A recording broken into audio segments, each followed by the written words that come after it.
Amados e queridos irmãos, a paz do Senhor. Que alegria, estamos mais uma vez juntos. Hoje é exatamente dia 5 de fevereiro. E hoje, sim, veremos o nascimento do grande Rei e Senhor dos Senhores.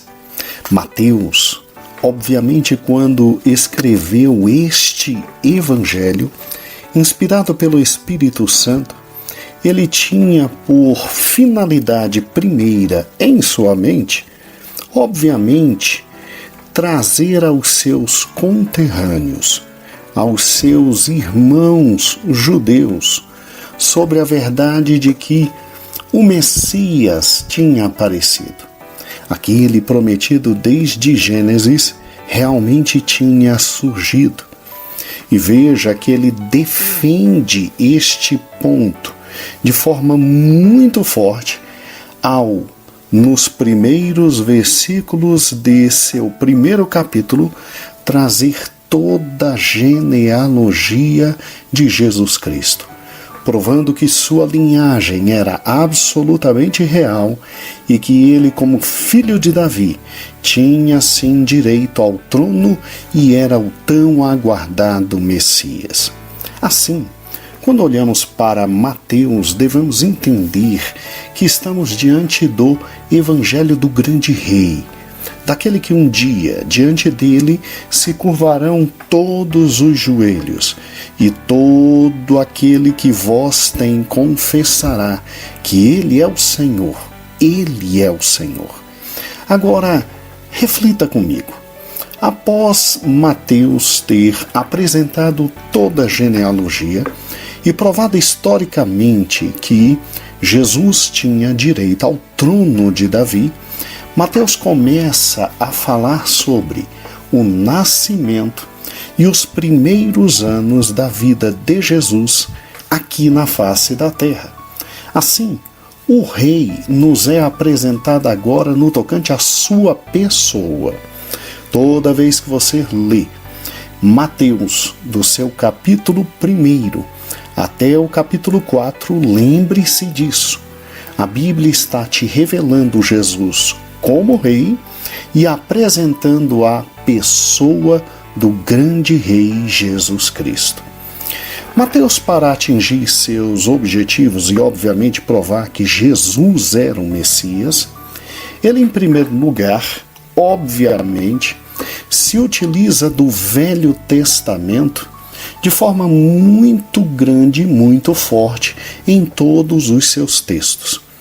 E a primeira grande profecia que eu quero lhe lembrar e fundamentalmente com ela começar todo o nosso entendimento do que aqui está diante de nós é exatamente aquela que está em Isaías 7:14, que diz que uma virgem conceberia e daria à luz a um filho.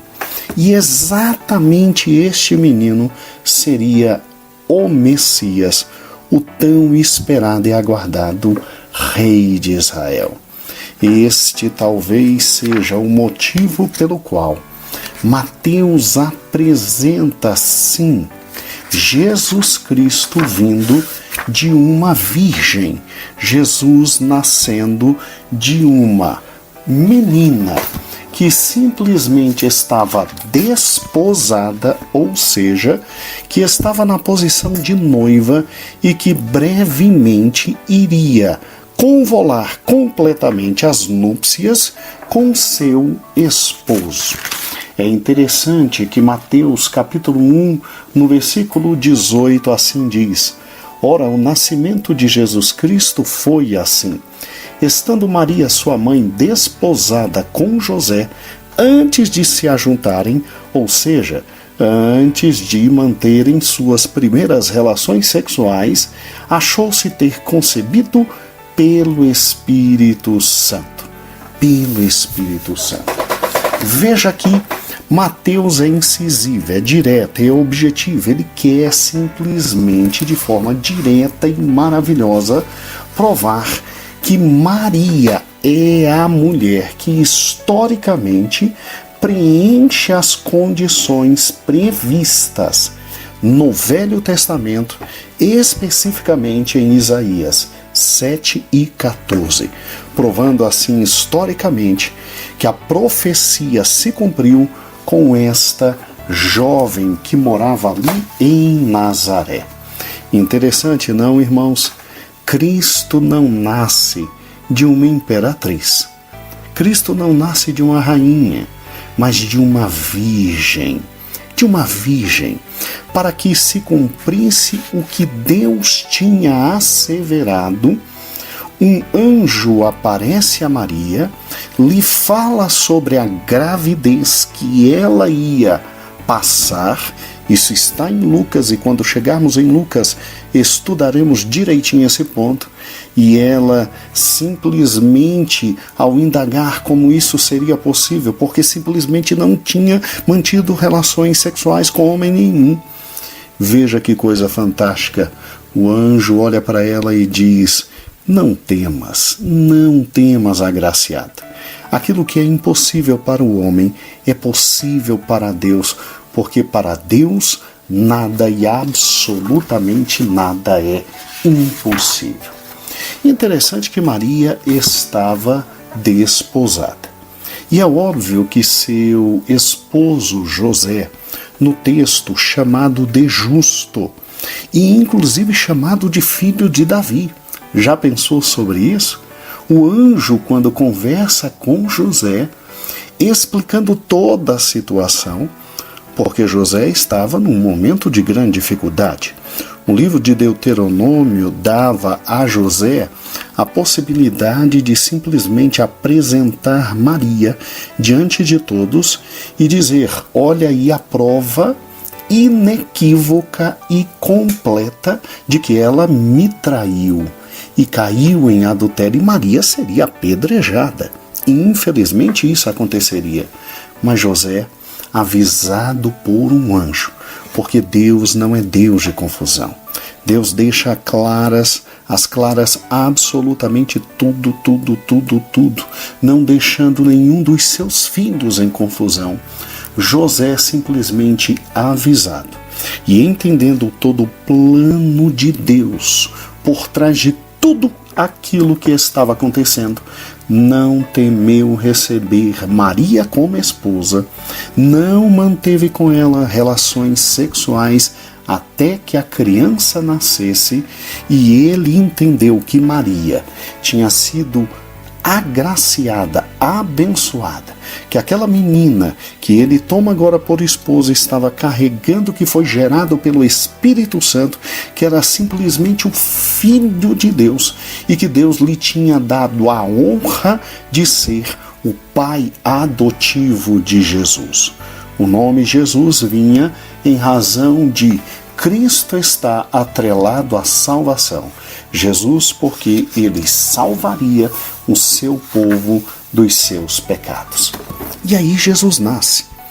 E de forma muito interessante, vem do extremo oriente, segundo Mateus capítulo 2, magos para verem onde tinha nascido o Rei dos Judeus. O Rei dos Judeus.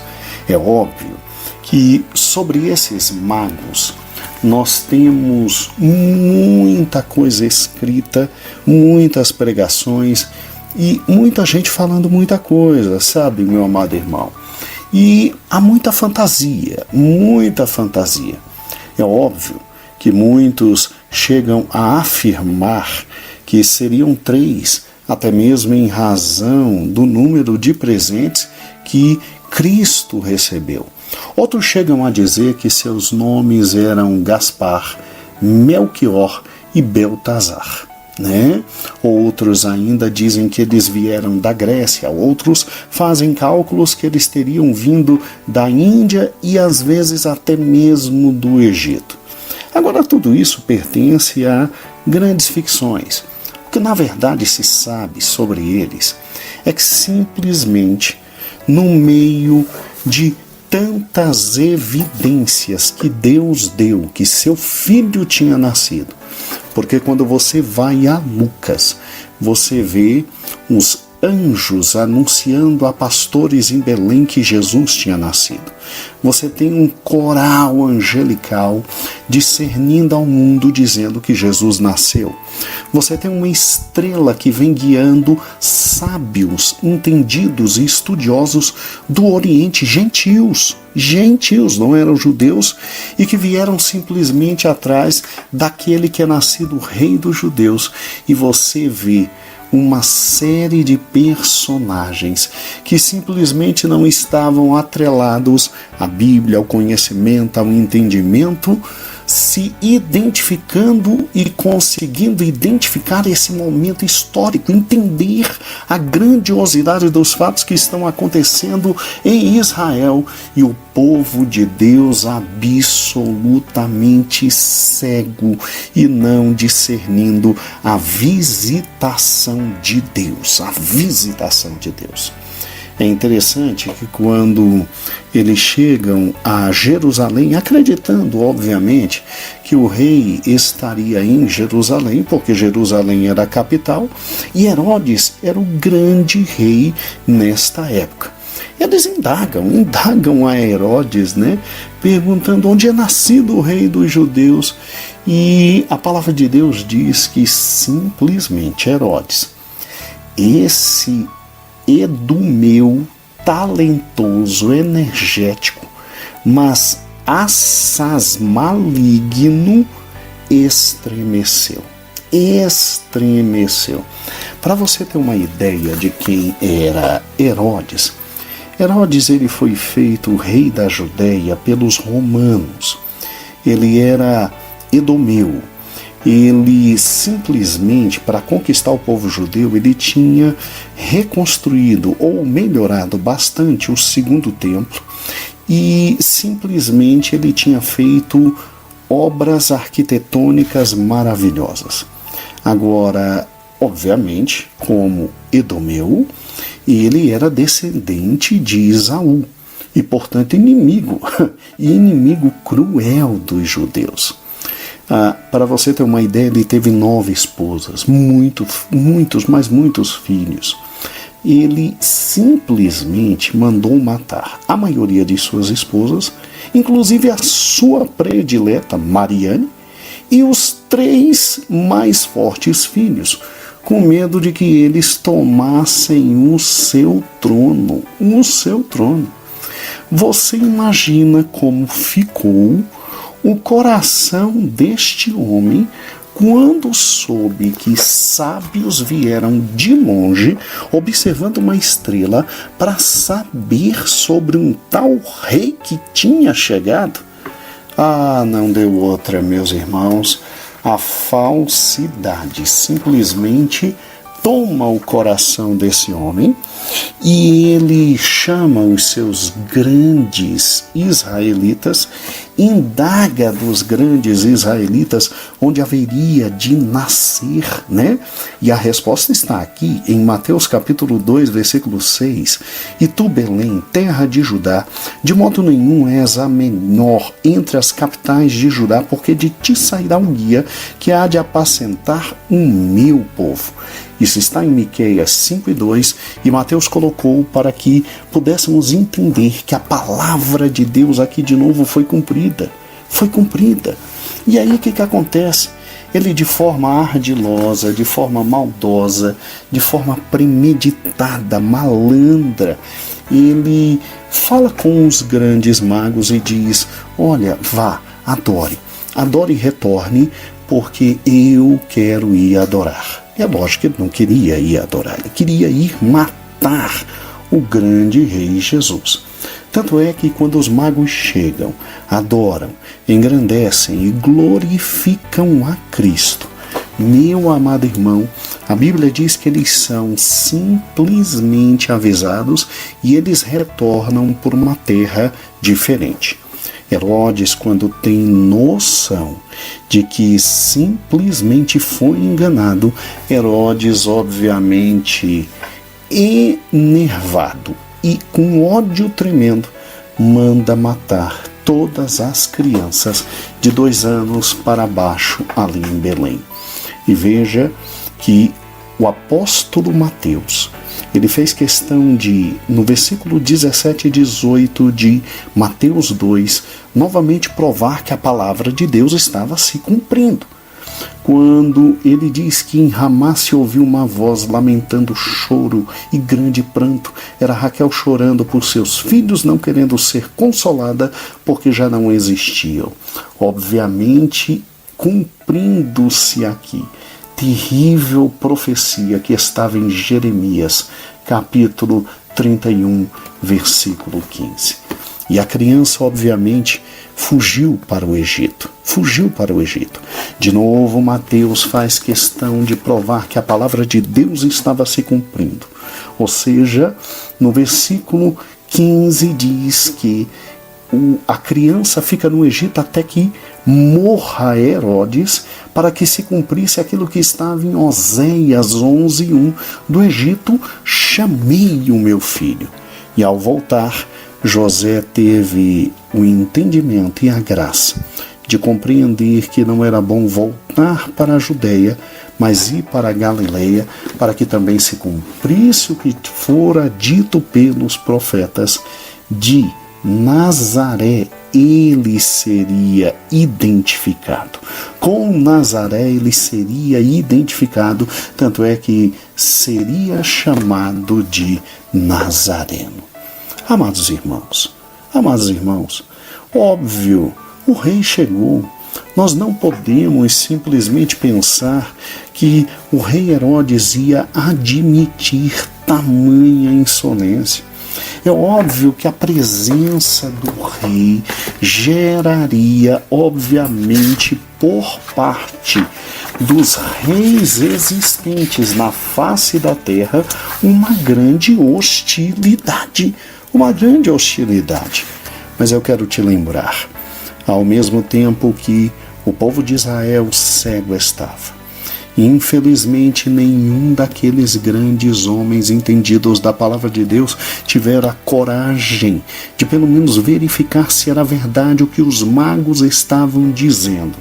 E, infelizmente, nenhum daqueles homens teve a capacidade de descer e andar de 6 a 10 quilômetros, irmãos. Essa era o que separava Jerusalém de Belém, onde Jesus estava, para ver se realmente o rei tinha chegado. Gente de longe veio ver o rei. Gente simples e humilde como pastores vieram e se curvaram diante do rei. Gente absolutamente sábia reconhece o rei, lhe dá presentes, e esses presentes importantíssimos para que o rei e sua família sobrevivessem por um período muito longo ali no Egito, principalmente o ouro que recebeu. Amados irmãos, não deixemos que isso ocorra em nosso coração, que nunca possamos perder os momentos de visitação do Rei à nossa vida, os momentos de grandiosidade e de apresentação do Rei para a nossa existência. É incrível como aquele povo se torna cego, absolutamente cego, não entendendo a grandiosidade do que está acontecendo. Mas é interessante que gentios vieram de longe. Isso de novo, Mateus, sem talvez ter a noção, aqui está simplesmente nos dizendo que todos e absolutamente todos um dia se ajoelhariam diante do Senhor e Rei Jesus.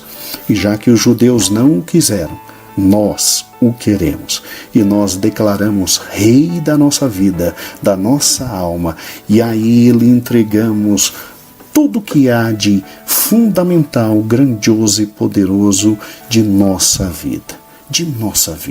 O que há de melhor, assim como os grandes reis magos lhe entenderam e lhe entregaram, que possamos entregar nós a nossa vida. E eu acho lindo como termina exatamente o capítulo 2. Deus envia seu anjo dizendo: retorna, porque todos aqueles que queriam matar um menino já estão mortos. Coloque uma coisa em teu coração: ninguém mata o Rei dos Reis, ninguém mata o Senhor dos Senhores. Durante toda a história, não só nesse momento, mas durante toda a história, os inimigos, através dos séculos, sempre experimentaram inúmeras vezes tentar destruir Cristo e o cristianismo. Mas, guarde isso, ao passar o tempo, sempre a vitória de Deus veio para seu filho, seu povo, sempre se ecoa no tempo e no espaço. Já estão mortos os que procuram simplesmente matar um menino. Portanto, adoremos o Rei. O Rei está entre nós. Ele é indestrutível. Já recebeu as devidas honras, mesmo de gente da qual não se esperava, e que possamos todos nós rendermos o coração a Ele, para a honra e glória do seu santo nome. Um grande abraço.